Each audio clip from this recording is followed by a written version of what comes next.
This is the RTX 3080. It was released on September 2020 and it's based off the Samsung 8nm process. Comes with 10GB of GDDR6X memory and you can find these ones used about $400 on eBay. Meanwhile, this is the RX 7800 XT. It was released a few months ago and on mainstream gaming performance this is essentially an updated RX 6800 XT but comes on a newer node which is the TSMC 5nm. Comes with 16GB of GDDR6 memory and you can find these ones new for about $499. Now let's see if forking out an extra $100 for this new card is better for competitive gaming. But before we run our benchmarks, let's look at our test rig. So we are running our Ryzen 5800X3D rig. Comes with 32GB of DDR4 RAM. We are running the latest Windows 10 Pro and our drivers as well are latest for Nvidia, which is the 546.01 game ready drivers, and for AMD is the 23.11.1 drivers, which has fixed a lot of issues. Now we are running competitive settings and these are for all our games. It's tuned for visibility and performance. Now before we proceed, let's take a look at our numbers here. Average FPS 1% and 0.1% lows. Average FPS is a good number to look at, but when you're looking at benchmark numbers, you do have to look at all these three numbers. The tighter these numbers are, the better it is in terms of consistency. Having consistency will improve your precision and therefore you are likely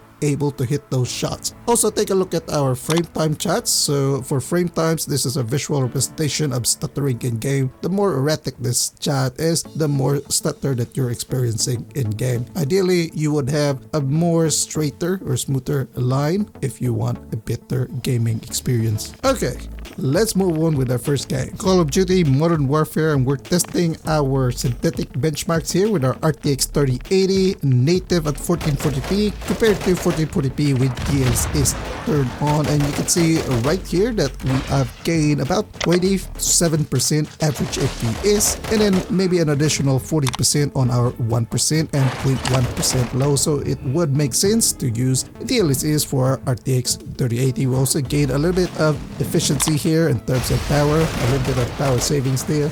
Moving on to our RX 7800 XT, and we are comparing a native 1440p again versus FSR 2.1, and you can see right here that we have also gained a lot more FPS with our FSR 2.1, and even our scores are definitely much higher compared to our RTX 3080. And one important thing to note here is that we are GPU bottleneck in here in both scenarios, so that's one thing to look at. Although FSR 2.1 is good upscaling technology, it is inferior to Nvidia's DLSS. We also get some power savings in here as well.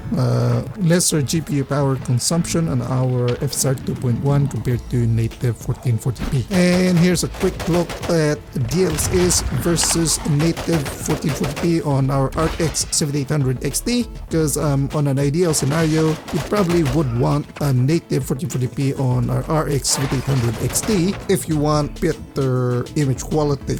You can get away with DLSS on the Nvidia side because, as I've said, it's much more superior in terms of upscaling, whereas FSR, you do get those shimmering effects which may not be very good when you're competitively gaming because it can distract you. But yes, this is like a worst case scenario for AMD and best case scenario for Nvidia, and you can see the difference. Let's move on to actual Warzone, and this is Mazrah, the night map. And what we have in here is continuing that worst case scenario for AMD. So we have the RTX 3080 on DLSS, whereas the AMD CAD RX 7800 XT is just on native 1440p.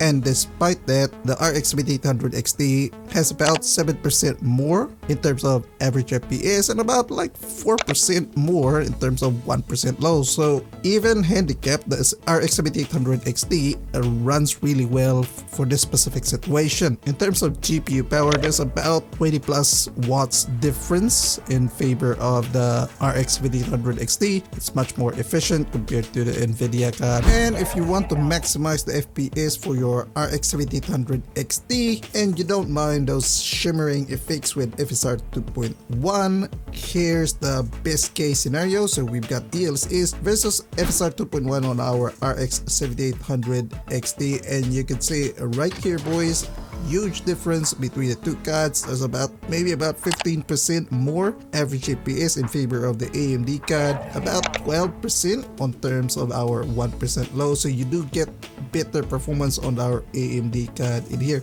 In terms of GPU power, you get about 50 watts difference as well. So obviously the AMD card is a much more efficient card, and that's for an extra $100. Let's move on to our next game, which is Apex Legends, and this is the latest season 19, and they have introduced a new legend in here, which is Conduit. Okay, let's see if there's been any changes in terms of performance between our RTX 3080 and the RX 7800 XT. Let's start off with some heavy action scenes, and you can see right here that we do have higher FPS with our AMD card. However, in terms of stability, you can see in here that the Nvidia card is actually much more stable on heavy action scenarios. Now do note, we have run this multiple times, so this is really consistent results. On static scenarios, we still get higher FPS with our AMD card, although we do have a lower 1% and 0.1% lows, which is consistent with our heavy action scenes. Now there are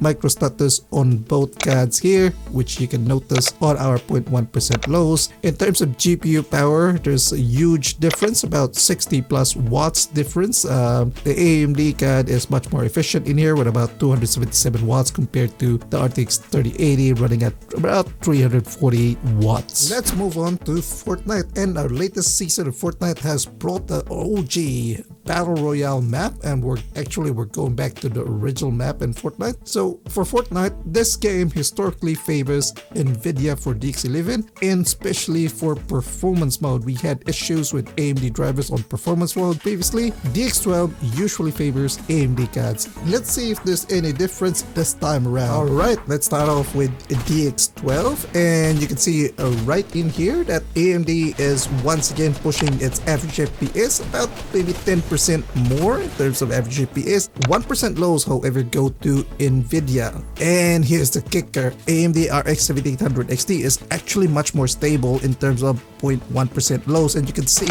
in here that the Nvidia card actually has those micro stutters. Now, to be fair, the RX 7800 XT does have those micro stutters as well, but it's much more controlled compared to the RTX 3080. In terms of power, we are looking at about 25 watts, about 30 watts difference between the two cards in favor of the AMD card. Now, we kind of expect the DX12 would go for AMD cards. Let's have a look at DX11, and in here, the RTX 3080 actually performs better compared to the RX 7800 XT. Maybe about 20% more average FPS, and maybe about 10% more in terms of 1% lows. And once again, look at the 0.1% low, boys. The AMD card is actually much more stable on its 0.1% lows at about 33% more. That's a significant difference compared to the Nvidia card. Now, we have run this multiple times, and we were able to get this repeated result. In terms of GPU power,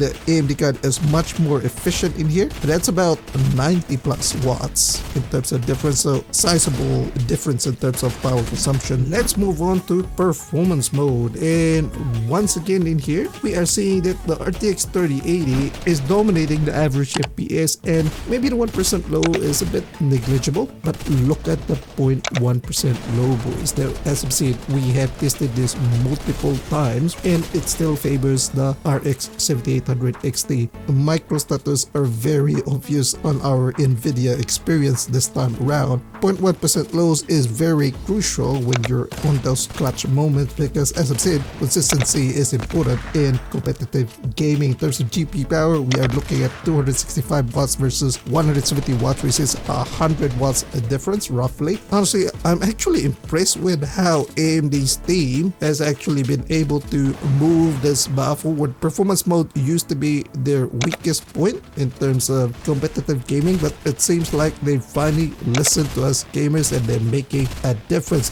this just shows how much driver development has made a significant difference in terms of competitive gaming. And if you're watching this in the future, be sure to hit that subscribe button, as there is a possibility that these results may change depending on the latest graphics driver or game engine updates. Okay, let's move on to the next game, Valorant. And the latest season of Valorant has brought about the new agent ISO. Yes, a duelist once again. But before we proceed, let's have a look at our RX 7800 XT with anti-lag turned on versus anti-lag turned off, and you can see the big difference in terms of 1% and 0.1% low performance because of these settings. So very important, you need to turn off anti-lag if you're playing Valorant with an AMD card. And in here with our RTX 3080 and on our RX 7800 XT at 1440p, we can see that the RTX 3080 demolishes the RX 7800 XT in 1% and 0.1% lows. Now previously we were able to reach a closer number to this one, but we have not been able to get that one after we've done a Windows update. Despite multiple attempts on DDU and cleaning it all up, we've not been able to achieve a higher 1% and 0.1% lows. Let's have a look at heavy action scenes in here, and you can see in here that the 0.1% lows actually shift back to AMD, although the 1% still goes to the RTX 3080. In terms of GPU power, we got up roughly about